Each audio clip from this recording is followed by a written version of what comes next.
Boa noite. NE2 estreia série especial sobre a Semana da Mulher. Primeira reportagem explica as origens do machismo e da violência.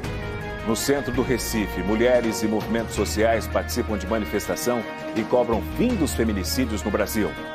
Câmera de segurança flagra momento em que motociclista é arremessado após um acidente no bairro do Janga, em Paulista.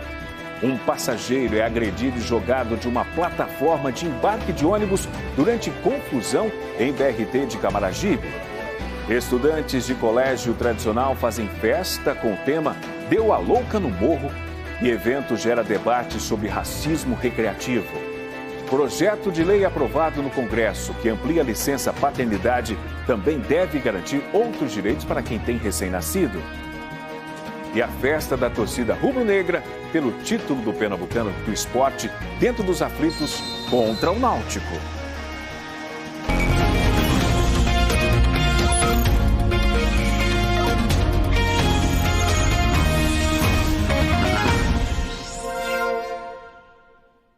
A semana começa com homenagens às mulheres. Ontem foi 8 de março, um dia dedicado a elas no mundo inteiro. Por isso, todos os telejornais da Globo Pernambuco estão falando sobre as mulheres. No NE2, nós preparamos uma série especial com 3 reportagens. A de hoje revela onde estão as origens dessa violência e o que fazer para combatê-la.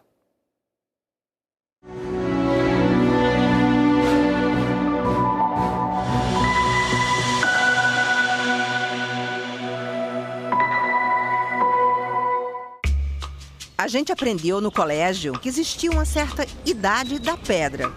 Nesse tempo, cabia aos homens caçar, fabricar ferramentas, defender o próprio grupo. As mulheres colhiam frutos das árvores, cuidavam das crianças, preparavam alimentos. Tinham um papel importante na sobrevivência da família. Há milhões de anos, a sociedade era assim. Há 526 anos, navegadores portugueses chegaram ao Brasil e começaram a colonizar nossas terras. Dominaram povos indígenas. As mulheres, eles estupraram e submeteram a outros tipos de violência. Elas foram forçadas a se unir aos estrangeiros, pariram os filhos deles. Os colonizadores trouxeram escravos africanos. As mulheres cativas também foram estupradas pelos senhores, feitores, homens brancos em geral. Ficaram grávidas, geraram filhos que já nasceram escravizados. Veja só como as coisas começaram neste lugar que seria um país gigantesco chamado Brasil. Houve muito racismo, corpos femininos dominados, tidos como propriedades dos homens. Submissão, violência. Terrível pensar que isso não mudaria tanto quanto pareceria aceitável.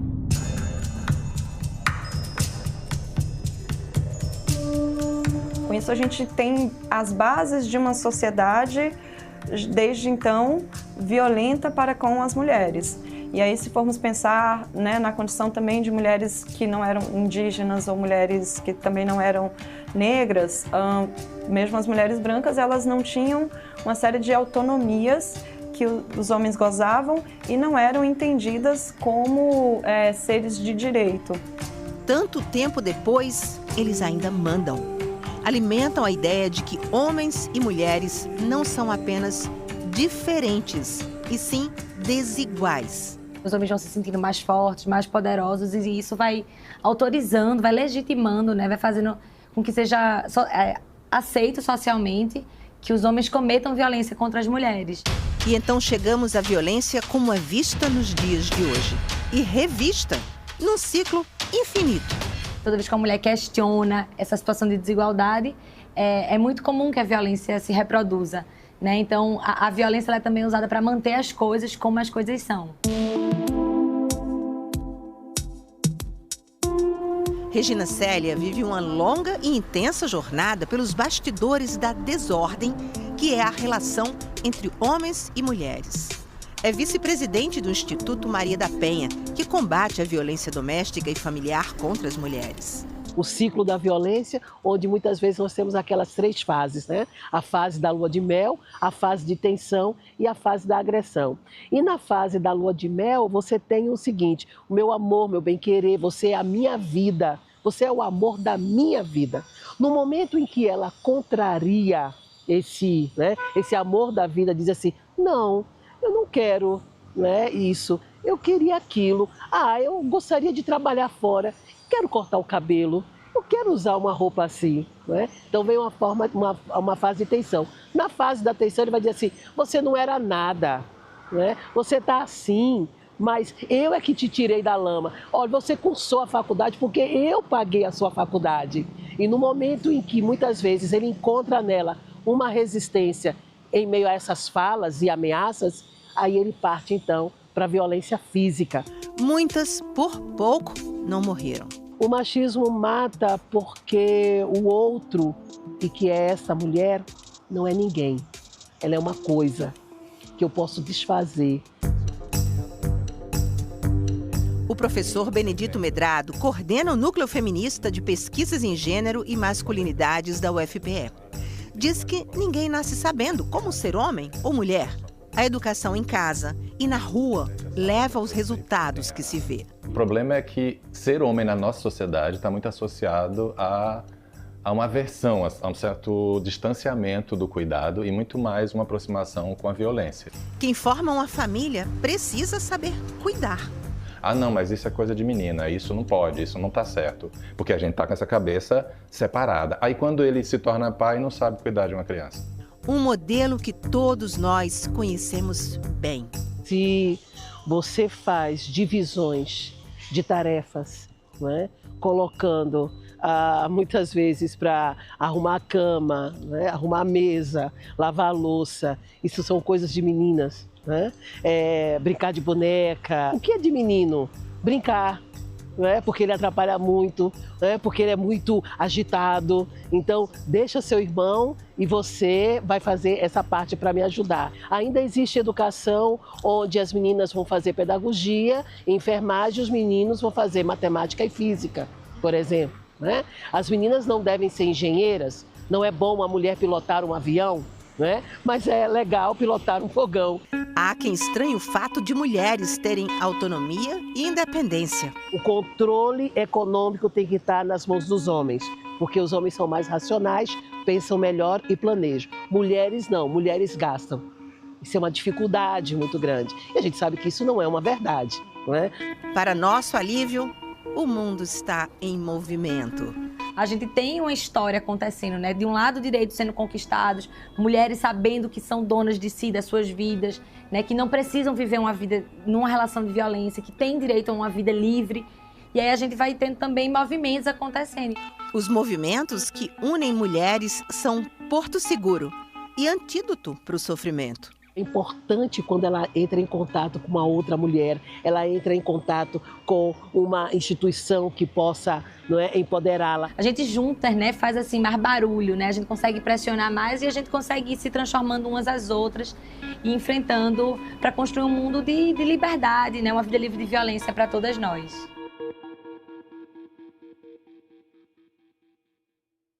Uma nova ferramenta de tecnologia promete usar a inteligência artificial para identificar mulheres em risco de violência doméstica e feminicídio. Quem explica ao vivo como isso vai ser possível é o repórter Juliano Roque. Juliano, boa noite para você. Oi, Márcio, boa noite para você, boa noite a todos. Comigo, a secretária de Saúde do Recife, Luciana Albuquerque, e já me adiantou que essa ferramenta tem nome e sobrenome, é Clara IA. Secretária, como é que a Clara IA funciona na prática? Boa noite, Márcio, boa noite às pessoas que nos assistem. Então, a Clara IA é uma ferramenta que vai ser utilizada nas consultas odontológicas, médicas e de enfermagem das unidades básicas de saúde do Recife. Então, como é um aplicativo, é um dispositivo, é um site que todo mundo tem acesso? Não é um aplicativo, é um alerta que vai aparecer no prontuário eletrônico desses profissionais durante a consulta. Então, durante a consulta, a inteligência artificial faz uma análise semântica a partir do que o profissional está preenchendo no prontuário eletrônico e diz: essa mulher pode provavelmente estar sendo vítima de violência, pode estar em situação de violência.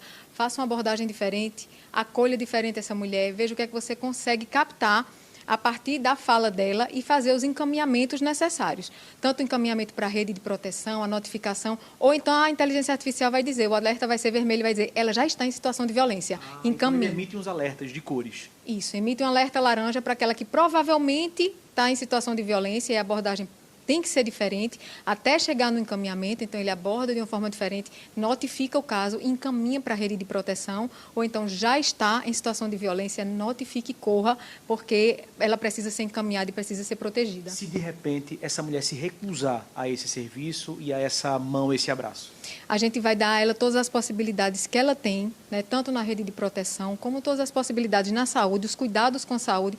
Mas, claro, a mulher, ela tem a opção, ela tem a escolha dela. O que a gente quer é pegar na mão dessa mulher que precisa e levar até a rede de proteção e proteger, porque é isso que ela precisa numa situação como essa. Já está funcionando, secretária? Já está funcionando. A gente já tem 3 unidades de saúde da família no Recife, com 5 equipes, onde a gente fez o piloto. E o piloto foi bem sucedido, a ferramenta foi aprovada. Até o final de abril, a gente treina mais 519 profissionais nessa ferramenta e até julho a gente já escalou para toda a rede de saúde do Recife. Existe esse serviço parecido ou igual em alguma cidade do país? Não existe no Brasil, não existe no mundo. Essa é uma fala da Vital Estratégias, que é a nossa parceira nessa ferramenta, que é uma instituição global e que não tem conhecimento disso em todo o mundo. Secretária, muito obrigado pela entrevista. Márcio, só lembrando que Clara IA é uma referência ao Centro de Atendimento à Atenção à Mulher, que é Clarice Lispector, então de Clarice, por isso Clara IA.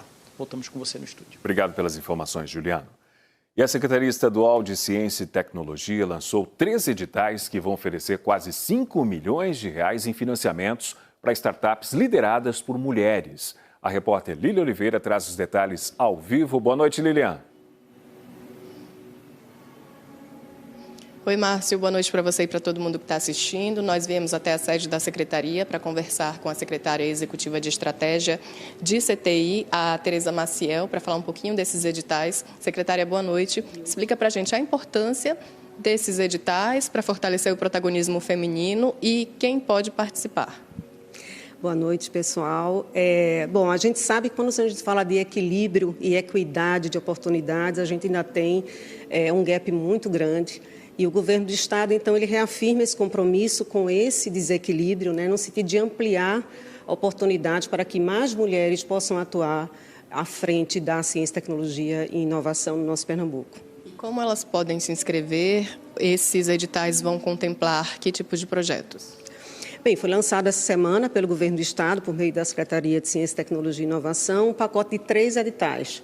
O primeiro edital, Pernambucanas Inovadoras, é um edital já na sua 3ª edição, voltado para mulheres pesquisadoras, professoras vinculadas ao Instituto de Ciência, Tecnologia e Inovação. O segundo edital é um edital pró-startups Mulheres que Inovam, já voltado para mulheres empreendedoras, mas que estão no estágio inicial de seus negócios, já na fase de ideação e concepção. E ainda lançamos o Compete Mulheres, que é um edital também voltado para mulheres empreendedoras, mas que já estão com seus negócios avançados, já precisando ganhar tração e escalabilidade. Então, esses 3 editais, eles formam um pacote num valor de 4,6 milhões de reais em cima dessas ações afirmativas. Secretária, muito obrigada pelas informações. As interessadas podem acessar o site do FACEP, que é o www.facep.br. Os 3 editais estão disponíveis lá na página do site, com todas as informações necessárias e as datas limites para as inscrições. Márcio. Obrigado, Lilian. Se você gosta de apoiar o trabalho de mulheres artesãs, tem até amanhã para visitar o Festival do Empreendedorismo Feminino no Cais do Sertão, no bairro do Recife. Ângela veio representar uma associação de artesãs de Itapissuma. Em cada peça, um sinal de que a vida mudou. A Ângela, depois do artesanato, é outra pessoa totalmente diferente. É uma pessoa que gosta de conversar, que gosta de conhecer pessoas, que gosta de juntar as pessoas, que gosta de se divertir, que gosta de fazer arte, que gosta de apresentar o que faz, que gosta de mostrar, de se mostrar, né? Do outro lado da ponte, de Itamaracá, vem Rosângela, marisqueira e também artesã na ilha. Aproveita as conchas e as escamas para fazer arte e ser feliz. Eu estava muito só, fiquei viúva, né? Então eu achei, apareceu os cursos, então eu entrei nessa. Para, quer dizer, para me fortalecer mais, né? E para entrar mais uma renda para dentro de casa. Criação feminina, clientela feminina. Rosiane levou um par de brincos personalizados. Esse brinco não vai ser só um brinco, né? Ele foi feito para mim, então eu amei. Eu entrei, né, para admirar, apreciar, assim, elogiar e comprar também. Começou ontem a primeira edição do Festival de Empreendedorismo Feminino, evento aberto ao público no Cais do Sertão, centro do Recife. O festival reúne empreendedoras do artesanato, da moda e da gastronomia de 12 municípios do estado. A expectativa delas é, claro, faturar e garantir autonomia financeira. Mas o retorno que o evento pode dar a essas mulheres vai além. É o poder da conexão. Durante o festival, o governo de Pernambuco lançou o portal Mulheres Empreendedoras, uma plataforma para juntar quem produz. Nós lançamos um site que temos lá mais de 1.000 mulheres empreendedoras de Pernambuco cadastradas e a ideia é a gente ampliar muito esse número para fortalecer essa rede de empreendedoras locais. A gente sabe que inclusive a troca de experiência entre elas é muito importante para fortalecer, para dar a mão àquela que está começando agora, outras que já têm experiência, outras que estão precisando dar o primeiro pontapé, o pontapé inicial para começar. Então a ideia é fortalecer mesmo essa conexão entre elas, além de divulgar essa rede e os produtos que elas comercializam. Daniele transforma pedaços de tecido e outros materiais recicláveis em brinquedos educativos para crianças. Trabalho que só me traz alegria, sabe? Tanto de ver o trabalho sendo vendido, delas, né, terem recurso para sustentar suas famílias, mas também esse impacto ambiental, porque muitos dos resíduos que a gente capta iriam ser destinados aos aterros sanitários. Sabe? Então, é uma transformação social, ambiental e econômica. Movimentos feministas foram às ruas hoje, no centro do Recife, em uma manifestação para marcar o Dia Internacional da Mulher, celebrado ontem. A concentração foi na Praça da Independência, no bairro de Santo Antônio. O ato contou com a participação de movimentos sociais, organizações e coletivos. Com faixas e cartazes, as mulheres e homens reafirmaram a luta contra todas as formas de violência e desigualdades. Com o lema Pela Vida de Todas as Mulheres, o protesto fez parte de uma agenda internacional. Neste momento, as manifestantes estão na Avenida Conde da Boa Vista. Essas são imagens ao vivo para você. E o ENE2 volta em instantes.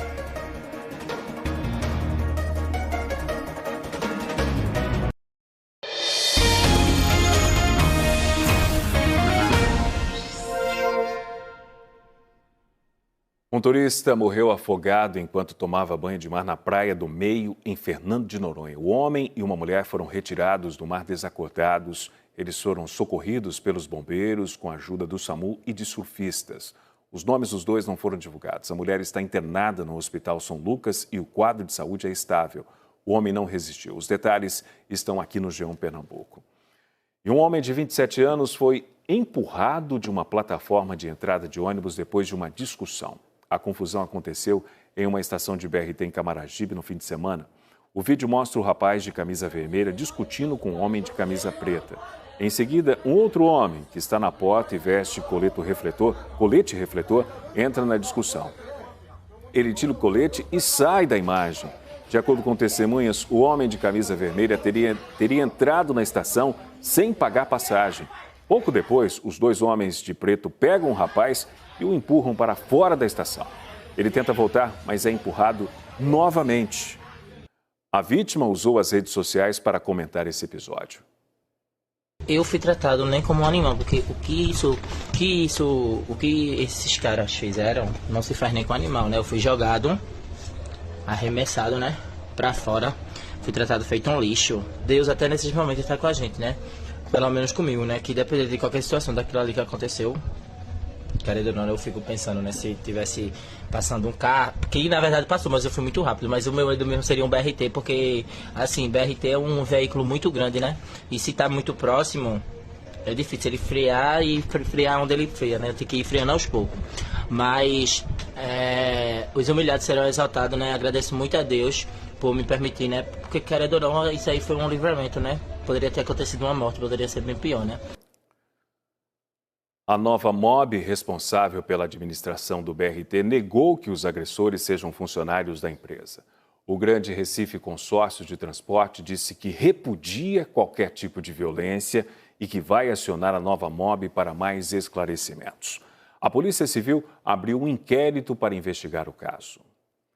Um motociclista foi arremessado em um acidente no bairro do Janga, em Paulista, hoje pela manhã. Você vai acompanhar as imagens, porque a imagem de uma câmera de segurança mostram um carro tentando cruzar a Avenida Cláudio Gueiros Leite para pegar a pista contrária. Outros veículos param para ele atravessar, mas a moto vem em alta velocidade e bate no carro. O motociclista é lançado e cai na avenida. Nós congelamos a imagem porque ela é muito forte. De acordo com a Prefeitura de Paulista, o veículo fazia uma manobra permitida. O homem que pilotava a moto tem 29 anos. Ele foi socorrido para o Hospital da Restauração no Recife. O estado de saúde dele é grave. E teve outro acidente nesta mesma avenida em Paulista. Um carro que levava crianças bateu no muro de um condomínio em Maria Farinha. A polícia informou que o motorista tentou furar uma blitz do Batalhão de Polícia Rodoviária. 5 crianças e 2 adolescentes estavam no veículo no momento da batida. Todos foram socorridos e levados para hospitais da região. A Polícia Militar disse que o motorista foi detido e levado para a delegacia de Paulista. E uma festa organizada por 2 comissões de formatura de estudantes de uma das escolas mais tradicionais do Recife recebeu críticas nas redes sociais por reproduzir comportamentos apontados como racismo recreativo. A notícia está aqui no G1 Pernambuco, você confere pelo QR Code que está aparecendo aqui na tela. O evento chamado de Deu a Louca no Morro reuniu alunos do Colégio Damas com roupas que reproduzem estereótipos de pessoas negras e que moram na periferia. As imagens mostram adolescentes com camisas de times de futebol, colares dourados e óculos do tipo Juliette. Ativistas do movimento negro criticaram a escolha do tema. O Colégio Damas informou que o evento foi organizado por estudantes fora do ambiente escolar e sem qualquer participação da escola. A comissão de formatura disse que não teve a intenção de ofender nenhum grupo social e que a festa foi inspirada em referências culturais do brega funk. Outros detalhes no G1. E um projeto que amplia direitos de quem tem filho recém-nascido foi aprovado pelo Congresso Nacional e deve ser sancionado pelo presidente Lula nas próximas semanas. Entre as mudanças está a ampliação da licença paternidade, um benefício que muitas empresas já ofereciam aos funcionários e que deve chegar a milhares de outras famílias brasileiras. Vinícius foi contratado há 7 meses por esta empresa de tecnologia e marketing no bairro do Recife. A esposa está grávida e eles estão na expectativa para a chegada do bebê. Eu conversei com meus colegas de trabalho, eles também me parabenizaram, acharam muito bacana isso. Inclusive eu sou o primeiro papai da empresa, então está sendo uma experiência bacana com os meus colegas, assim, só agradecer mesmo. A empresa é gerida por 3 mulheres. Eu tenho 2 filhos, né? Minha sócia Rosário também tem 2 filhos e a gente viveu na pele isso, né? Por ter passado por isso, a gente pensou, quando a gente tiver um primeiro pai, vamos também mudar a nossa política. A gente tem, como empreendedora, a possibilidade da gente fazer algo diferente, né? E maior. A Ana, esposa de Vinícius e mãe de primeira viagem, recebeu a notícia com muita alegria. E a gente sabe que esse momento do pós-parto, né, do puerpério, é um momento muito delicado, principalmente para a mulher. E ter o auxílio, né, o apoio do pai nesse momento é muito importante, né? Tanto para o vínculo com o próprio bebê, mas também para dar esse apoio, esse suporte com os cuidados que a mãe também precisa. E eu fico muito mais tranquila e muito mais segura sabendo que ele vai fazer parte desse momento, sabe? Atualmente, os pais têm 5 dias de licença paternidade garantidos pela CLT, sem desconto no salário. Mas um projeto de lei aprovado pelo Senado Federal no dia 4 de março pretende ampliar esse prazo para 20 dias. O texto agora segue para a sanção do presidente Lula. A proposta também institui o pagamento do salário paternidade. Se for aprovado, ele deve ser feito pela Previdência Social. Esta ampliação deve ocorrer aos poucos. Os 5 dias passam para 10 em 2027, 15 em 2028 e 20 em 2029. O direito também vale para os pais de filhos adotivos. Os que têm filhos com deficiência terão acréscimo de 1/3 na licença. O deputado federal Pedro Campos, do PSB, foi o relator da proposta na Câmara dos Deputados. O texto foi aprovado pelos deputados em novembro do ano passado.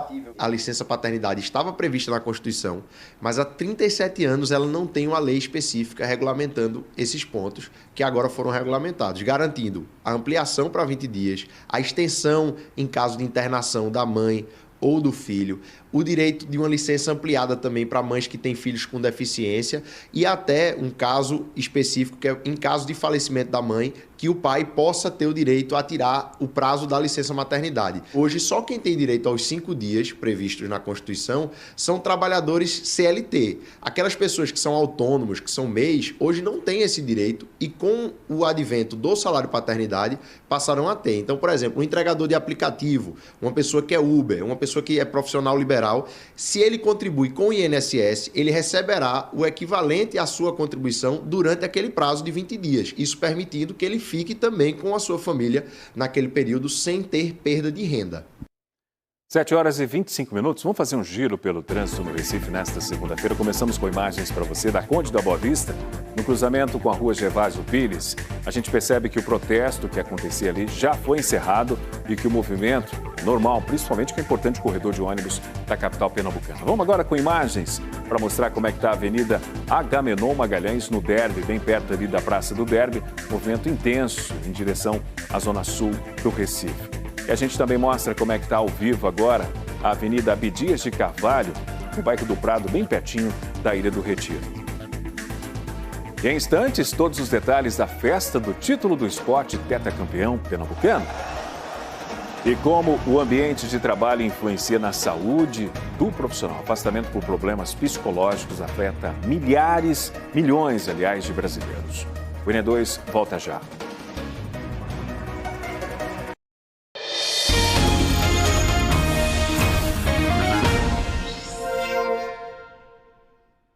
O afastamento do trabalho por motivos psicológicos tem se tornado mais comum no Brasil. De acordo com a Organização Mundial da Saúde, 21 milhões de trabalhadores sofrem de burnout, o esgotamento profissional. Quem vê Priscila assim, tranquila num parque, nem imagina o que ela já viveu num emprego tóxico. Tinha a questão dos gritos, tinha a questão da pressão, né? E tinha uma questão muito mais pesada, que era a questão de ser mulher. Era uma empresa que eu só trabalhava com homens. E aí eu passava realmente o assédio, não só moral, mas o sexual também. Eu entrei em depressão. Eu me vi em uma situação que eu nunca tinha me visto. Um tempo depois, ela arrumou outro trabalho, mas teve que parar porque adoeceu de novo. Na segunda empresa eu tive crises nervosas dentro do carro, eu passava mal de tremores, suadeira, coração acelerado. Eu tinha a sensação que eu ia ter um infarto a qualquer momento. As 2 vezes, a designer pediu demissão. Ela preferiu cortar os vínculos mesmo. Mas muita gente faz diferente. O INSS registrou 472 mil afastamentos por problemas psicológicos, 68% a mais do que em 2023. Metas altas demais, muitas vezes cobranças sem freio e ainda tem o medo de ser demitido.